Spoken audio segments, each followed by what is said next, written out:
Senhor a Moisés: até quando recusareis guardar os meus mandamentos e as minhas leis? Então Deus está falando aqui da lei, inclusive o sábado, porque o texto todo fala do sábado. Nós não podemos, com a devida vênia ao nobre companheiro pastor Alexandre, fazer teologia na ausência do texto. Se eu vou trabalhar para ganhar dinheiro, eu estou transgredindo o sábado, de acordo com a nossa interpretação. O sábado foi criado para o homem ou o homem para o sábado? Veja, quando nós falamos em relação à guarda específica do sábado, por exemplo, nós vamos ver ali até um homem sendo apedrejado porque estava transgredindo o sábado. Isso fica ali uma amostra de um juízo. Deus está deixando ali um juízo para o transgressor. O pastor Alexandre, eu estou vendo aqui uma situação muito delicada, porque ele mencionou que o texto de Colossenses 2,16, de todas as vezes que aparece a palavra sábado, a única vez em Colossenses 2,16, a igreja adventista afirma ali que aquele sábado é cerimonial. Ok. Eu pensava que isso ia um pouquinho mais à frente, mas o pastor adiantou. Mas tudo bem, eu só quero voltar, antes de trabalhar aqui com a questão de Colossenses. O tempo é seu, querido. Então, assim, Gênesis 26:5, Abraão diz que ele obedecia à Torá.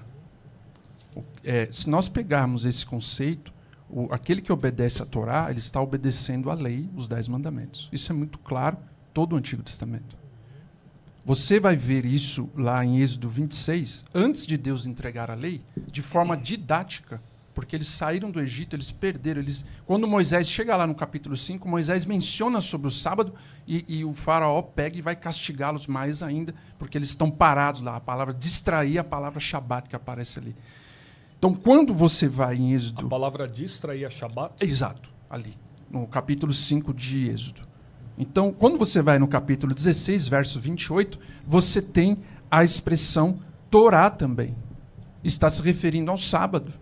Lá no episódio do Maná, quando Deus fala, até quando vocês, o verso 28, disse o Senhor a Moisés: até quando recusareis guardar os meus mandamentos e as minhas leis? Então Deus está falando aqui da lei, inclusive o sábado, porque o texto todo fala do sábado. Ok? Quando nós vamos ao Salmo que eu mencionei, Salmo 119, verso 142, ali está falando o quê?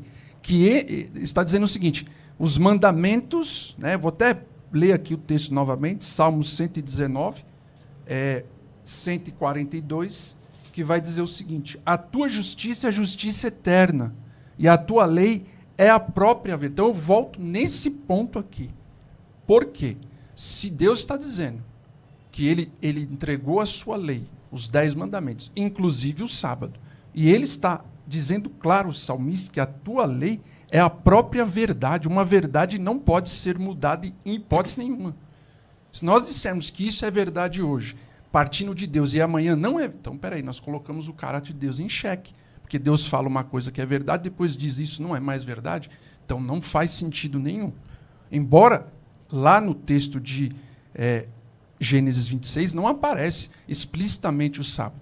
Mas comparando isso ao Antigo Testamento, isso fica muito nítido. Tá bom? Eu só quero ler aqui uma citação quando ele fala de Gênesis 2. Depois a gente pode voltar no texto que ele falou do grande conflito, que ele citou Ellen White no grande conflito, falando sobre a questão do sábado. E também de Colossenses 2. Oi? Pode continuar. Ok. Então, o comentário bíblico Vida Nova, o idealizador ali, o Dr. Carson, ele faz um comentário muito interessante a respeito de Gênesis 2, de 1 a 3, falando sobre o sábado, o 7º dia. Ele diz o seguinte: Deus aqui é descrito como alguém que descansa no 7º dia, mas o narrador deixa claramente implícito que se espera que a humanidade, feita à imagem divina, imite o Criador. Isso é muito claro. Até na própria construção do texto, o que Deus está fazendo, ele espera que seja replicado por nós. Isso é muito claro. E ele conclui dizendo o seguinte, aliás, o contexto deixa implícito que um dia semanal de descanso é tão necessário para a sobrevivência humana quanto são o sexo, o alimento. É uma ênfase que parece ter sido esquecida hoje em dia, mesmo entre os cristãos. Olha a ênfase que ele está dando. Ou seja, ele afirma aqui que o sábado, ele está afirmando nesse comentário que o sábado não perdeu a vigência. Será que o Dr. Carson guarda o sábado? Não, eu não conheço, eu não sei. Eu já estive com ele pessoalmente, Sim, né? Com certeza não. E ele não é um observador do sábado, né? Então, ele não é uma pessoa assim... até essa questão do comentário, o Aleph vai poder... Não, eu fico louco da vida. E eu sou aqui o âncora hoje, né? Mas eu fico aqui... demais, cara, demais. Então, só assim, concluindo, eu só estou citando isso porque não é um comentário adventista. Se eu ler o comentário adventista, é óbvio que a gente está puxando para a nossa interpretação. Mas aqui eu achei interessante porque a ênfase que ele dá, isso faz parte da nossa crença como adventista do sétimo dia. Interessante. Né? Claro que Deus não chega ali e diz, olha, vocês vão guardar o sábado. O texto bíblico não está ali explícito, mas de forma implícita, o que Deus está fazendo, ele espera que isso seja replicado. Por quê? Quando ele fala que abençoou, a mesma palavra que ele diz que abençoou o sábado, aparece para abençoar a criação, toda a criação, e aparece para abençoar Adão e Eva também. Mas olha que interessante. Então faz parte o mesmo texto. Obrigado, pastor Alexandre. Aí ficou aqui Colossenses 2 e daqui a pouco você vai falar sobre esse texto. Olha que interessante. Nós não podemos, com a devida vênia ao nobre companheiro pastor Alexandre, fazer teologia na ausência do texto. Quando o senhor cita agora o texto de Sefer Shemot, o livro de Êxodo, se não me engano, ou qual o texto que o senhor citou? Distração. É o texto de Gênesis, Êxodo 5. Êxodo 5, muito bem. O senhor falou que Faraó observou que eles estavam parados, correto? Exato. E Faraó observou isso dentro ou fora da tenda? O texto aqui ele não deixa assim claro, né? Claro que Faraó não vai entrar em nenhuma tenda de qualquer hebreu. Isso é impossível. A geografia do Egito ela se baseia em duas. Geografia do Egito Alto, Egito Baixo, coroa branca, coroa vermelha e Faraó, inclusive, não cortando, Êxodo 5, verso 5. Perfeito. E a palavra ali é ambígua, que está falando a respeito de distração e não de guardar sábado. Sabe por quê, pastor Alexandre? Com muito respeito, porque no sábado, segundo a lei, o indivíduo não deve sair de sua casa. Êxodo 16, 29. Segundo, é proibido acender fogo nas casas. Êxodo capítulo 35, versículo 3. E a pergunta que não quer deixar que precisa de uma resposta da parte do Senhor. O Senhor no sábado sai de casa e acende fogo dentro de casa? Veja, quando nós falamos em relação à guarda específica do sábado, por exemplo, nós vamos ver ali até um homem sendo apedrejado porque estava transgredindo o sábado. Isso fica ali uma amostra de um juízo. Deus está deixando ali um juízo para o transgressor. Agora, você também vê a pena de morte para aquele que é homicida, para aquele jovem que é rebelde. Você também vê a mesma penalização em relação à lei dos 10 mandamentos. Então, obviamente que e nós vamos até, acho que, chegar nesse texto, quando nós estamos fazendo uma obra que aponta para Cristo.